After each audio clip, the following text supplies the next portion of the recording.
마태복음 28장 18절에서 20절까지 제가 봉독해 드리겠습니다. 예수께서 나와 일러 가라사대 하늘과 땅의 모든 권세를 내게 주셨으니 그러므로 너희는 가서 모든 족속으로 제자를 삼아 아버지와 아들과 성령의 이름으로 세례를 주고 내가 너희에게 분부한 모든 것을 가르쳐 지키게 하라. 볼지어다 내가 세상 끝날까지 너희와 항상 함께 있으리라 하시니라. 아멘. 할렐루야. 오늘 제목은 교회가 교회되게 15번째 말씀, 예수님의 마지막 소원, 이렇게 제목을 잡았습니다. 오늘 우리가 읽은 말씀은 예수님께서 이 세상에 계실 때에 부활하셔서 우리들에게 특별히 부탁하신 마지막 말씀입니다. 마지막 부탁의 말씀이에요. 예수님이 지상에서 승천하시기 전에 마지막으로 부탁한 말씀이니까 예수님의 마음속 깊은 곳에 있는 소원이라고 생각이 되어집니다. 그리고 유언과 같은 말씀이에요. 유언. 제가 어렸을 때 학교 교과서에, 초등학교 다닐 때 교과서에 청개구리가 그 교과서의 내용에 실려 있어요.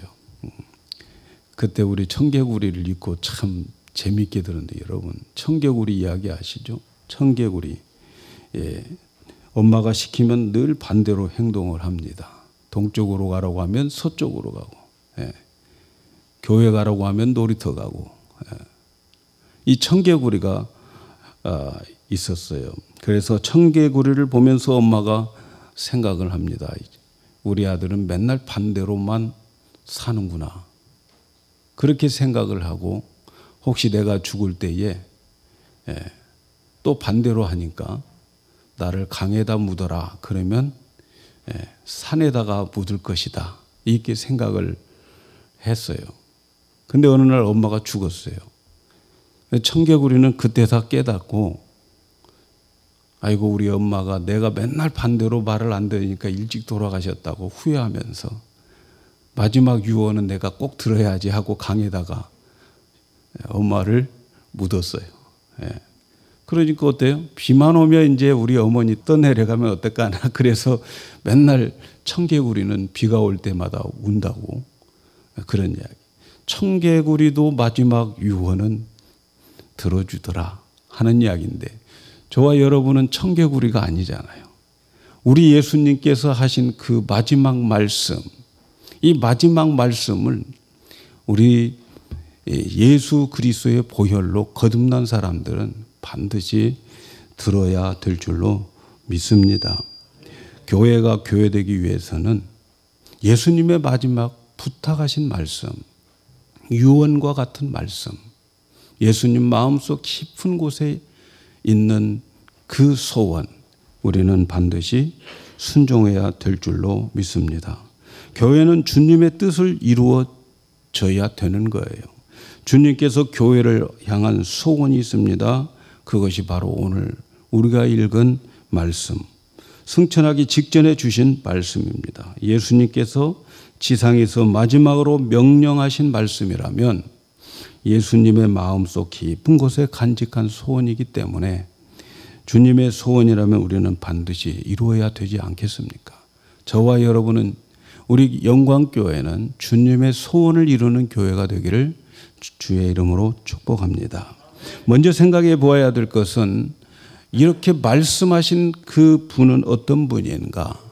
오늘 명령하신 이 분은 어떤 분인가? 천지의 왕이시다. 우리가 이 말씀 18절을 보면은 예수께서 나와 일러 가라사대 하늘과 땅의 모든 권세를 내게 주셨다. 이렇게 말씀합니다. 하늘과 땅의 모든 권세를 가지신 분. 하늘과 땅의 모든 권세를 가지신 분이 명령하고 계십니다. 하늘에는 보이지 않는 영물들이 있어요. 하늘에는 천사들도 있고 사탄도, 마귀, 귀신들도 분명히 하늘에 우리 눈에 보이지 않지만 지금 여기도 있는 거예요. 이 영물들의 세계에도 유기 질서가 있어요. 사탄이 제일 높고, 그리고 사탄이 또 딴짓할 때 똑같은 사탄을 마귀라기도 하고, 그 사탄이 쫓겨날 때에 따라온 이 귀신들도 있고, 또 귀신들 밑에 또 졸개들이 있어가지고 그 졸개들이 말이죠. 설교 들을 때 졸개 만드니까 잘들 졸지 않고 졸개가 장난치지 않기를 바라겠습니다. 이 영물들이 있어요. 그 영물들이 예수님 앞에 굴복합니다. 예수님의 권세 앞에 꼼짝 못하게 되어 있어요. 그리고 이 땅에는 왕들이 있죠. 사람들을 다스리는 많은 왕들이 있어요. 나름대로 권세를 가지고 있습니다. 그러나 예수님은 이 모든 권세자들을 통치하시는 분이십니다. 하늘과 땅의 모든 권세를 가진 분이 명령하기 때문에 저와 여러분은 이 명령을 반드시 받들어 지켜야 될 줄로 믿습니다. 이 명령을 가볍게 여기면 안 돼요. 오늘 이 말씀을 잘 들으시면, 정말 이 명령을 여러분이 잘 받드시면 하나님께서 창세전에 예비하신 모든 축복을 다 허락해 주실 줄로 믿습니다. 그런데 이 하늘과 땅의 권세를 가지신 이 왕의 명령을 어기거나 소홀히 한다면 여러분, 우리는 엄청난 손해를 볼 것입니다. 저는 여러분들이 손해보지 않는 신앙생활, 손해보지 않는 인생을 살기를 축복합니다. 또 한 가지 중요한 것은 말이죠, 이 교회가 이 명령을 순종하려고 할 때는 반드시 사단의 역사가 있다는 거예요. 이 세상의 어느 곳이든지 주님의 이 명령이 순종하는 되어지는 데는 반드시 영적 싸움이 있어요. 사탄의 방해가 반드시 있어요. 사탄의 방해는 하늘과 땅의 모든 권세를 가진 분의 능력으로 이겨야 되기 때문에 그분이 우리에게 내가 이 명령을 하는 것은 이 너희들의 사탄의 방해가 있다 할지라도 이길 자신이 있다는 거죠. 그래서 하늘과 땅의 모든 권세를 가지신 분이 우리에게 말씀하십니다. 영적 싸움이 있을 거다. 여러분, 기독교 역사는 쉽게 복음의 꽃을 피우는 곳 한 군데도 없습니다. 복음이 쉽게 들어가 가지고, 그래서 쉽게 교회가 세워지고 성도들이 그리스도의 제자로 만들어지는 거, 쉽게 되어지는 거 한 군데도 없어요. 전 처음으로 이제 외국 선교를 갔어요. 한 10 몇 년 동안을 맨날 국내 선교를, 전도를 했어요. 총동원 전도주일, 늘 부활주일 끝나고 나면은 이제 60일 작전, 며칠 작전 해가지고 총동원 전도주일을 합니다.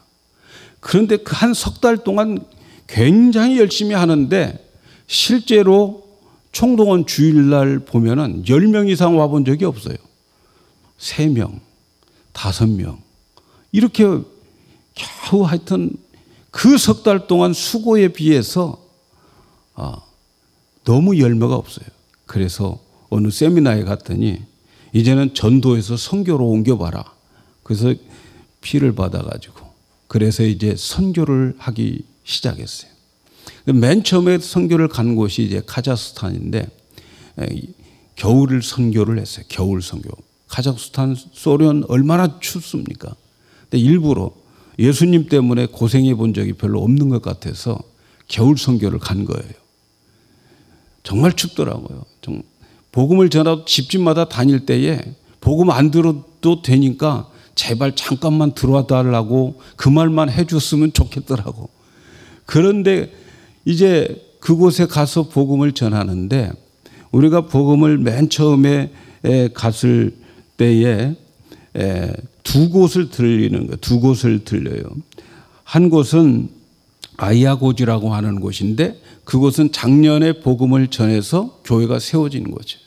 그래서 그곳에 가서 한 3일 우리가 양육을 하고 작년에 만났던 사람 다 불러 모아서 양육을 하고 그 다음에 이제 또 다른 우르자라고 하는 곳으로 새로 개척하러 가는 거예요. 우리가 가는 곳은 교회가 없는 동네를 가는 거예요.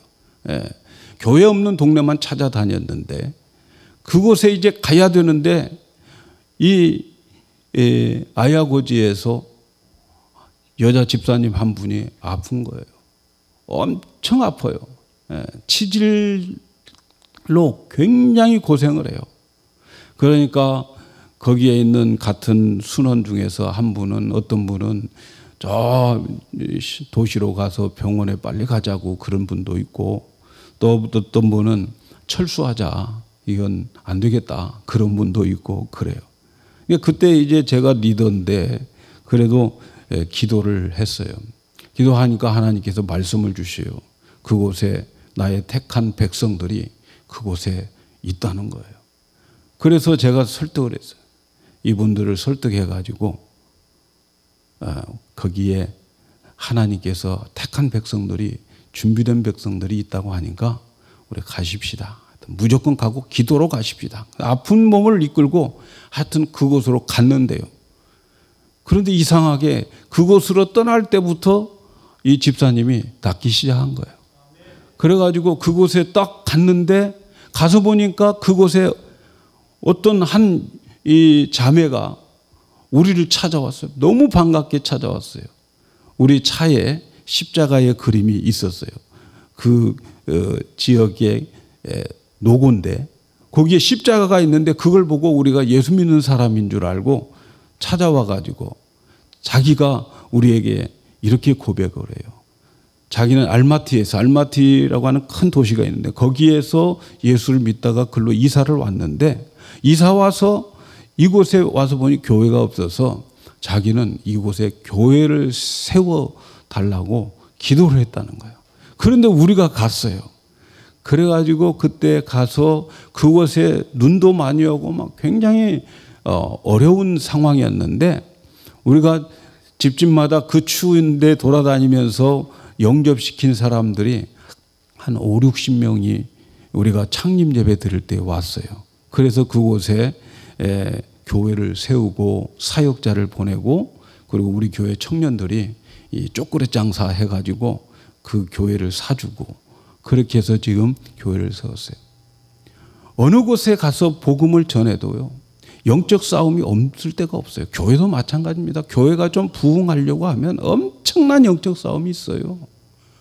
영적 싸움이 있기 때문에 우리는 그 하늘과 땅의 권세를 가진 그분으로부터 우리는 능력을 받아야 돼요. 그 능력을 받지 않고는 우리는 이 사명을 감당할 수가 없습니다.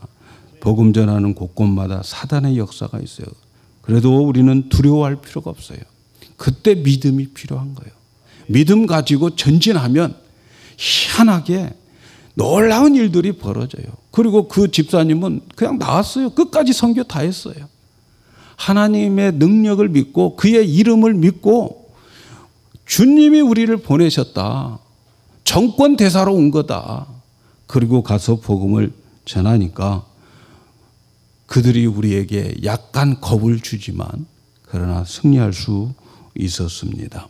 여러분 오늘 우리에게 말씀하시는 분은 하늘과 땅의 권세를 가지신 분이고 그 권세를 우리에게 다 사용하라고 사용권을 다 주신 걸로 믿으시기를 바랍니다. 두 번째 생각해 보아야 될 것은 주님이 원하시는 소원이 무엇이냐 말이죠. 주님이 원하는 소원이 무엇일까? 오늘 말씀 하늘과 땅의 권세를 가지신 분이 이렇게 말씀하십니다. 19절에 그러므로 너희는 가서 모든 족속으로 제자를 삼아 아버지와 아들과 성령의 이름으로 세례를 주고 내가 너희에게 분부한 모든 것을 가르쳐 지키게 하라. 우리말로 보면은 네 가지 동사, 네 가지 행동을 나타내는 동사가 나온 것처럼 보여요. 가라. 제자를 삼아라, 세례를 주어라, 가르쳐라 이런 동사들로 번역되어 있습니다. 그러나 헬라의 원문을 보면 말이죠. 이 문장에는 동사는 하나요. 그 하나인 동사가 뭐냐면 가서 제자를 삼아라. Make disciples. 제자 삼아라 라고 하는 한 가지 명령형 동사만 나와요. 그러니까 제자를 삼으라고 하는 거예요. 가라, 그리고 세례를 주어라, 가르쳐라. 그것은 단지 제자 삼는 것을 도와주는 동사, 분사에 불과해요. 이건 분사형이에요. 그래서 예수님의 지상명령은, 예수님의 소원은 딱 한 가지입니다. 제자 삼으라는 거예요. 제자가 되라는 거예요. 제자를 만들라는 거예요. 이 딱 한 가지입니다. 제자들 만들기 위해서 가야 되고, 제자를 만들기 위해서 세례를 주고, 제자를 만들기 위해서 가르치라 라고 하는 거예요. 많은 사람들이 이 말씀을 전도다, 선교다, 이것으로 생각하는 경향이 많아요. 그래서 이 말씀 붙잡고 전도하러 가는 거예요. 가라 했으니까 가는 거예요. 가서 뭐 할 거예요? 전도해서 뭐 할 거예요? 이 말씀은 제자를 만드는 것이 예수님의 최종 목표라는 거예요. 믿으시기 바랍니다. 여러분, 저와 여러분들의 최대의 교회 생활의 목표는 제자 되는 겁니다. 제자가 되는 거예요. 얼마나 많은 사람들을 확보했느냐, 얼마나 설교를 잘하느냐, 얼마나 좋은 예배당을 가졌느냐, 목표가 아니에요. 이런 것들은 제자 삼는 도구와 보조 자료, 방법, 이런 것들이 될지 모르지만 목적이 되어서는 안 됩니다. 사람 많이 모으는 게 목적이 아니에요. 좋은 예배당 짓는 거 목적이 아닙니다. 오직 제자 만드는 사역만이 교회의 목표, 교회의 목적인 것을 믿으시기를 바랍니다. 이 목표를 위해서 우리가 가야 하고, 이 목표를 위해서 우리가 전해야 되고, 이 목표 때문에 세례를 주고, 이 목표를 위해서 우리가 가르치는 거예요. 오늘 우리는 꼭 명심해야 될 것은, 예수님의 소원은 우리 자신이 제자로 되어지는 것입니다. 오늘날 교회들의 현상을 보면 모든 교회들이 전도를 수없이 강조하고 있는데, 그것에 반하여 예수님의 제자의 모습은 많이 보이지 않는 거죠. 그렇다고 전도한 만큼 숫자적으로 성장되느냐? 그것도 아니에요. 왔다가 다 빠져나가요. 교회는 전도가 다가 아닙니다. 선교지 가는 것 자체가 다가 아니고, 교회를 세우고, 그리고 그 교회를 통해서 제자를 만들어야 되는 거예요. 제자를 양육해야 되는 거예요. 그렇다면 제자가 뭘까요? 저와 여러분은 제자가 되어야 되는데, 제자가 뭡니까? 제자란 넓은 의미로 모든 그리스도인들에게 다 해당되는 말일 것입니다. 그러나 좁은 의미로 생각하면 제자들은 특별히 선택되고 구별된 자들을 두고 사용한 말이었어요. 신약시대 신약 성경에 보면은 사복음서와 사도행전에만 제자라고 하는 단어를 써요.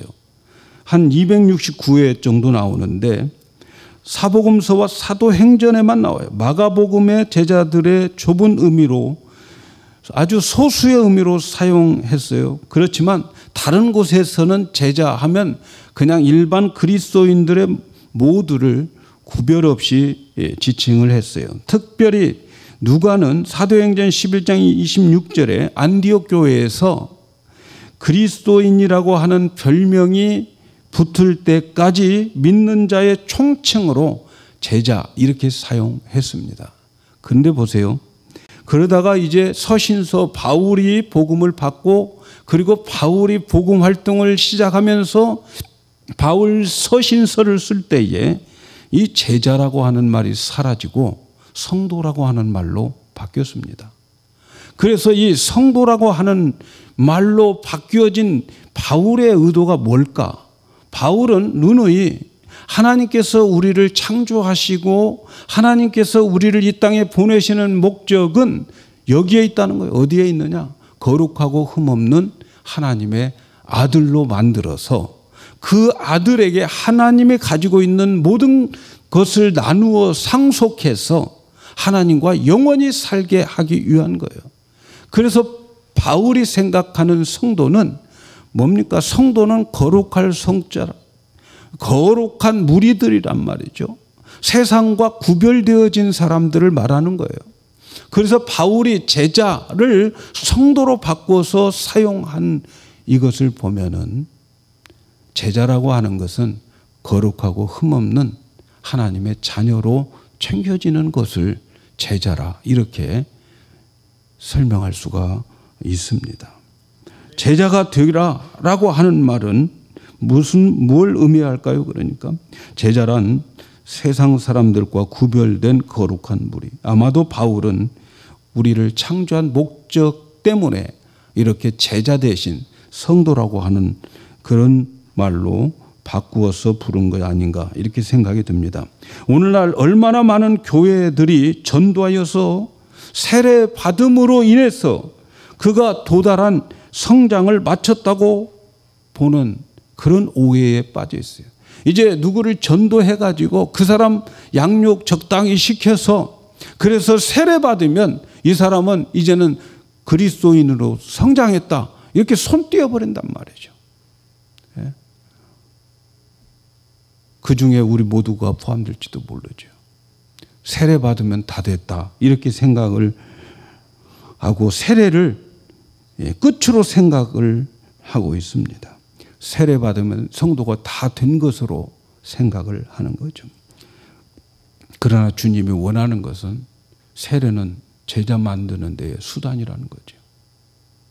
제자가 되어야 됩니다.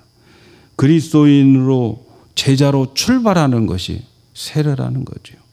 그러나 모든 그리스도인이 제자의 성숙에 이르렀다 이렇게 말할 수는 없습니다. 예수님의 명령은 예수님의 소원은 우리 모두가 다 세례받고 끝나는 게 아니고 제자의 삶을 살기를 원하는 거죠. 제자의 삶이 무엇일까요? 제자의 삶이. 제자도가 무엇일까? 이 시간이 없어서 다 말씀드릴 수 없지만 제가 마음속에 깊이 생각하고 있는 이것만 말씀을 드리려고 그래요. 제자는 배우는 자입니다. 그렇죠? 세상에서도 제자는 배우는 자예요. 그런데 말이죠. 그리스도의 제자는 사람을 통해서 배우는 게 아닙니다. 세상의 제자는 사람을 통해서 배웁니다. 다른 종교는 다 사람을 통해서 배웁니다. 그러나 여러분, 그리스도인의 제자, 그리스도의 제자는 성령님을 통해서 배웁니다. 사람을 통해서는 배울 수가 없어요. 사람을 통해서 배우는 것은 속는 거예요, 여러분. 사람을 통해서 가르쳐도 그 가르침 속에 지금 제가 여러분에게 설교를 하고 있지만 이 말씀이 여러분의 마음에서 성령의 음성으로 들려져야 돼요. 성령께서 여러분 안에서 새롭게 통역시켜 주셔야 돼요. 그래서 성령의 가르침으로 받아야지 정목사의 가르침으로 받으면 꽝입니다. 주님의 제자는 배우는 사람들인데 사람에게 배우는 게 아니에요. 성령을 통해서 배우는 겁니다. 그래서 예수님께서 지난주에 설교가 뭡니까? 부활하신 예수님께서 첫 번째 제자들에게 말씀하신 게 뭐예요? 성령을 받아라. 숨을 내쉬면서 성령을 받아야 된다. 성령이 아니면 기독교는 역사할 수가 없다는 거예요. 이루어질 수가 없다는 거예요. 그래서 먼저 성령을 받아야 된다. 저 디베레 바닷가에 옛날로 돌아간 제자들을 찾아가서 다시 그들을 예루살렘에 머물게 해서 성령 받도록 그렇게 역사를 하게 만들었습니다. 우리는 그리스도를 내 안에 모신 자는 성령을 통해서 마음으로 말씀을 깨달아서 예수님의 형상을 마음에서 마음의 눈으로 영안으로 보아야 됩니다. 이렇게 성령의 역사로 예수님의 말씀을 통해서 보는 것을 성경에서는 주의 영광을 보았다 이렇게 표현하고 있습니다. 지금 여러분이 하나님의 말씀을 들을 때에 그 말씀이 여러분 안에서 깨달음이 오고 여러분 안에서 성령의 역사로 여러분의 마음을 움직이고 있다면 주의 영광을 보는 거예요. 주의 영광을 보는 거죠. 그리고 이렇게 성령을 통해서 주의 영광을 보면 주님의 형상으로 변화됩니다. 믿으시기 바랍니다. 훈련으로 안 돼요. 내 안에서 말씀이 들려지고 깨달아지고 그 깨달음 속에서 주의 형상을 보아야 돼요. 주님의 마음을 그러면 가지게 되는 거예요. 그래서 주님의 제자는 성령을 통해서 배우는 거예요. 사람을 통해서 가르쳐도 내 안에서 성령의 역사로 인해서 주의 영광을 보셔야 됩니다. 그래서 성령이 아니고는 가르침을 받을 수가 없고 그 가르침을 받지 못하면 그리스도의 형상으로 만들어지지 않습니다. 그래서 제자가 되기 위해서는 내 스스로 노력해서 제자 되지 못합니다. 주님의 제자가 되는 것은 오직 성령으로만 됩니다. 그래서 중요한 말씀이 있어요. 고린도후서 3장 18절 아주 중요한 말씀인데 우리가 다 수건을 벗은 얼굴로 거울을 보는 것 같이 주의 영광을 보매 그와 같은 형상으로 변하여 영광에서 영광에 이르니 곧 주의 영으로 말미암니라. 우리 안에서 우리의 마음의 눈으로 주의 영광을 보면 그와 같은 형상으로 화하여 변화되어 영광에서 영광에 이르니 이는 주의 영으로 말미암다. 여러분 예수님 닮아가는 것 여러분이 노력하고 훈련하고 돛 닦아서 예수님 닮아가는 것 가짜입니다. 여러분. 나도 모르는 사이에 예수가 닮아져 있어야 됩니다. 어떻게? 성령이 내 마음을 변화시켜 줘버려요. 마음을 주의 영광을 보게 해서 보는 그대로 변하게 만들어요. 예수님도 이 세상에서 일하실 때 자기 안에 계시는 아버지의 영광을 보고 일하셨어요. 그래서 예수님이 하신 모든 것은 하나님이 하신 것이다. 이렇게 말씀하고 있습니다. 그러나 세상의 종교, 사람의 가르침을 받고 그 가르침을 인내와 끈기로 노력으로 고쳐나가는 거예요. 이것이 세상 종교입니다. 여러분. 사람으로부터 배워서 사람으로 배운 말을 그들이 인내와 끈기로 그대로 행동을 하려고 하는 거예요. 그래서 예수님께서 아주 이 데드라인을 정확하게 말씀해 주신 성경 구절이 있는데 요한복음 8장 38절에 이런 말씀을 나는 내 아버지께서 본 것을 말하고 너희는 너희 아버지에게서 들은 것을 행하느니라. 나는 내 아버지에게서 본 것을 말하고 어디서 봤? 예수님의 마음에서. 예수님을 성전 삼고 예수님 안에 계시는 아버지를 보고 그대로 말했어요. 그런데 너희들 유대 종교들은 너희 조상들로부터 듣고 배운 것을 계속 행하고 있다는 거예요. 이게 기독교와 종교의 차이입니다. 여러분 우리는 성령의 음성을 듣고 움직이는 사람들이에요. 그런데 세상의 종교들, 세상의 가르침은 사람의 말을 육신의 귀로 듣고 그 들은 것을 가지고 그들은 인내와 끈기로 행하려고 그러는 거예요. 그런데 우리 기독교는 우리들의 마음 속에 말씀해 주셔서 마음을 주십니다. 그 마음으로 살아가면 되는 겁니다. 인내와 끈기가 아니에요. 이해 가시면 축복이 되는 줄로 믿습니다. 오늘날 너무나도 많은 사람들이 반복과 훈련을 통해서 예수로 만들어 가려고 합니다. 흉내 낼지는 모르지만 본질적으로 변화되지 않습니다. 훈련 끝나면 똑같아요. 마치 우리 군대 갔을 때에 군대에 있을 때는 군기가 들어있는 것 같은데 제대하고 한 3개월 지나면 똑같다. 군기 다 빠져버려요. 네? 제자훈련 기간 끝나면 똑같아요. 변화 없습니다. 훈련과 인내, 끈기 이런 것으로는 안 돼요. 여러분. 성령 충만 받고 주실 때 그 말씀이 성령께서 내 안에서 역사하셔서 내 마음에 뿌려지고 열매를 맺혀 줄 때에 그 영광을 볼 때에 그 영광으로 그 형상으로 화해져서 예수님 닮아서 나중에 하나님 앞에 갔을 때에 우리는 주님과 똑같은 모습으로 영원히 함께 살 줄로 믿습니다. 주님의 소원은 이런 제자란 말이에요. 믿습니까? 저는 우리 교회가 이런 제자가 되어지기를 축복합니다. 많이 모아진다고 제자인가? 그건 아니에요, 여러분. 저는 여러분, 오늘 이 자리에 계신 여러분들만 제자로 되어진다면 저는 더 이상 바랄 게 없습니다. 우리 옆 사람에게 우리라도 제자 되자. 한번 다짐 한번 해보세요. 그 다음 제자라고 하는 것은 이렇게 배우는 것이고 성령께 배우는 것이지만 또 한 가지 제자는 위탁하는 거예요. 주님께 맡기는 거예요. 예수님이 제자들을 데리고 많은 것을 보여주었어요.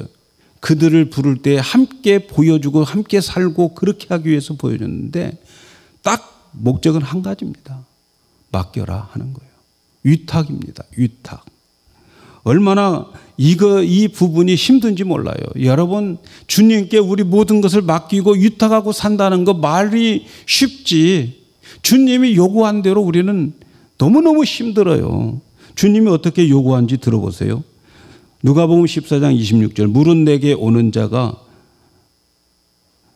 자기 부모와 처자와 형제와 자매와 및 자기 목숨까지 미워하지 아니하면 능히 나의 제자가 되지 못하고 누구든지 자기 십자가를 지고 나를 쫓지 않는 자도 능히 나의 제자가 되지 못하리라.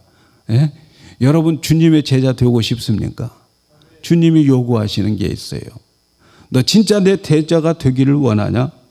너의 부모, 네가 사랑하는 아내, 네가 그렇게 아끼는 아들, 자녀들, 그리고 네 목숨까지도 너 미워하고 그래야 내 제자가 된다. 그뿐 아니라 네 십자가도 져야 된다. 할 일 다 하면서 나 따라와야 돼. 너 내 제자가 되었다고 돈 안 버는 줄 아니? 내 제자 되었어도 너 가서 똑같이 일해야 돼. 그러면서 나 따라와야 돼. 너 그렇지 못하면 내 제자 못 된다. 여러분, 이 말 듣고 예수 믿을 사람 어디 있어요? 이 말은 감추고 다니시기 바랍니다. 예? 이 말 듣고 누가 예수 믿겠어요, 여러분? 여기 계신 분도 제가 오늘부터 여러분 다음 주부터 이렇게 안 하려면 오지 마세요. 그럼 다 안 올지도 몰라요. 얼마나 힘듭니까, 여러분? 솔직히 얼마나 힘들어요. 너무너무 힘들어요. 그러나 예수님이 원했습니다. 예수님이 원하는 것은 위탁이에요. 제자도는 완전히 포기하고 위탁하는 거예요. 어떻게 생각합니까? 주님께서 제자 되기 위해서는 먼저 공사비 한번 계산해 보라는 거예요. 누가복음 14장 28절에 30절에 보면 너희 중에 누가 망대를 세우고자 할진대 자기의 가진 것이 준공되기까지 족할지 먼저 앉아 그 비용을 예산하지 않겠느냐. 그렇게 아니하면 기초만 쌓고 능히 이루지 못하면 보는 자가 다 비웃어 가로되 이 사람이 역사를 시작하고 능히 이루지 못한다 하리라. 또 어떤 임금이 다른 임금과 싸우러 갈 때에 먼저 앉아 1만으로 저 2만을 가지고 오는 자를 대적할 수 있을까 헤아리지 아니하겠느냐. 제자가 되려면 비용 한번 생각해 봐라.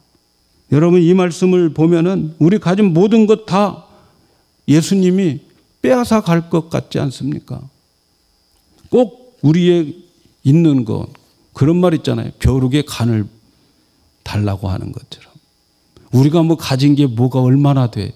가지고 있는 것도 이것밖에 안 되는데 주님이 우리에게 원하는 것이 다야 다. 사랑하는 여러분, 제자 되고 싶습니까? 이래도. 아멘 안 하잖아요. 예? 아멘이 쉽게 안 나와요, 여러분. 그러나 여러분 한번 물어보십시다. 제자의 삶이란 인간이 하나님을 도와드리기 위해서 필요한 삶일까요? 아니면 하나님이 우리를 도와주기 위해서 마련한 삶일까요? 깊이 생각해 보십시다. 주님이 나에게 요구하는 이것, 주님이 나의 모든 것을 뺏어가고 그리고 내 가진 것 다 가지고 주님 도와드려야 되기 때문에 이런 삶을 요구하고 계실까? 아니면 하나님이 우리를 도와주시기 위해서 마련한 길일까? 여러분, 하나님이 우리의 도움을 받아야 할 대상일까요? 하나님이 우리 도움을 받아 그래서 일해야 될 분입니까?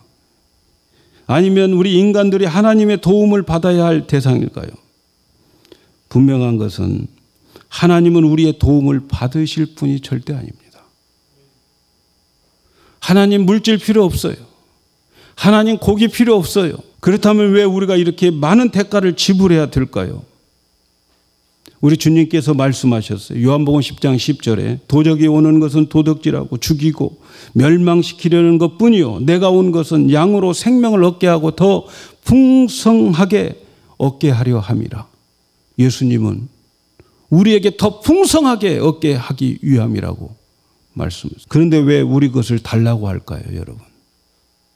왜 부모를 버려야 되고, 왜 자식을 주님 때문에 자식을 섭섭하게 만들어야 되고, 아내를 섭섭하게 해야 되느냐 말이죠. 여러분, 왜 그럴까요? 그것은요, 투자입니다. 투자예요. 무엇이든지 주님의 손에 들여지면 주님은 그것을 더 뻥튀기 해가지고 우리에게 더 큰 것으로 만들어 주시는 거예요. 그런데 하나님 나라도 망고의 법칙이 통합니다. 그 법칙이 뭐냐? 심는 대로 거두는 거예요. 뿌리는 것이 있어야 되는 거예요. 마가복음 10장 29절 30절에 예수께서 가라사대 내가 진실로 너희에게 이르노니 나와 및 복음을 위하여 집이나 형제나 자매나 어미나 아비나 자식이나 전토를 벌이는 자는 금세에 있어 집과 형제와 자매와 모친과 자식과 전토를 100배나 받되 핍박을 겸하여 받고 내세에 영생을 받지 못할 자가 없느니라. 사랑하는 여러분, 예수님께서 제자의 삶을 살도록 하신 것은 우리 것 빼앗아가기 위해서 그렇게 우리에게 요구하는 게 아닙니다, 여러분. 100배의 축복, 100배로 불려서 주시기 위해서 주는 거예요. 예수님 때문에 부모님께 소홀히 하고, 예수님 때문에 자녀들, 예수님 때문에 형제들 다 소홀히 했다면 여러분 나중에 100배 좋은 부모로 만들어 주십니다. 저는 많은 간증을 들었어요. 부모가 예수 믿는다고 그렇게 핍박을 했는데 결국 나중에는 100배나 좋은 부모가 되어 있는 간증들 너무너무 많습니다. 주님이 우리 것 뺏어가고 우리 것 탈취하는 하나님 아닙니다. 그러므로 여러분 제자의 길을 간다고 하는 것은 하나님의 무한한 축복의 통로 속으로 들어가게 되는 것입니다, 여러분. 내가 손해봤다고 생각합니다. 저는 절대로 그렇게 생각해요. 저는 지금까지 살아오면서 정말 내 인생 처음 어렸을 때 고등학교 다닐 때까지만 해도 내 인생은 너무 비참한 인생이라고 생각이 들었어요. 그러나 뭔지는 몰라도 하여튼 주님께 뿌렸던 그것들이 얼마나 많은 것들을 열매를 거두면서 살아왔는지 몰라요. 제가 대학교 다닐 때에 시골에 갔더니 전도사님이 너무 고생을 해요. 그래서 제가 어느 여전사님 알고 있는 분을 모셔서 내가 사례금 대줄 테니까, 아니 나도 아르바이트 하면서 학교 다니는데 사례금을 내가 대준다고 그랬어요. 예? 그리고 전도사님 사례금을 제가 대드렸어요. 근데 몇 달 하다가 아르바이트가 잘려가지고 또 사례금도 끝까지 못 대드리고 정말 너무 그 전도사님한테 미안했어요. 예. 그래서 제가 어느 날 신학교를 다니는데 어느 분이 들어가기도 전부터 저에게 쌀과 연탄을 졸업할 때까지 대준다는 거예요.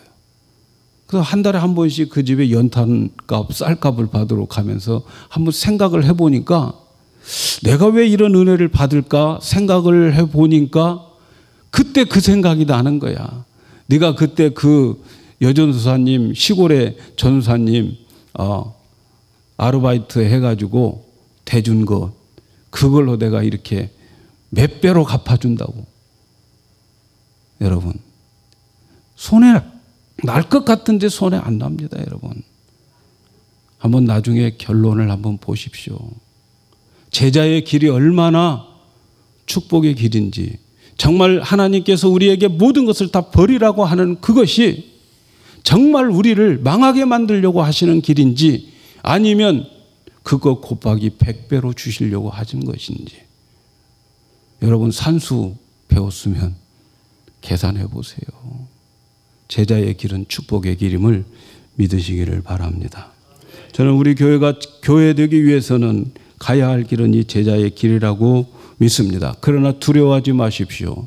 주님께서 우리에게 약속하셨어요. 볼지어다 내가 세상 끝날까지 항상 너와 함께 있으리라. 하늘과 땅의 모든 권세를 가지신 예수님이 세상 끝날까지 항상 우리와 함께 하심을 믿으시고, 지금 손해보고 지금 어렵고 지금 결단하기 힘들지만 여러분, 이 길로 들어오십시오. 주님은 풍성하게 만들어주시고 영원한 생명으로 우리를 이끌어갈 줄로 믿습니다. 저와 여러분이 섬기는 교회, 바로 주님의 이 소원을 이루어드리는 그런 교회 되기를 주의 이름으로 축복합니다.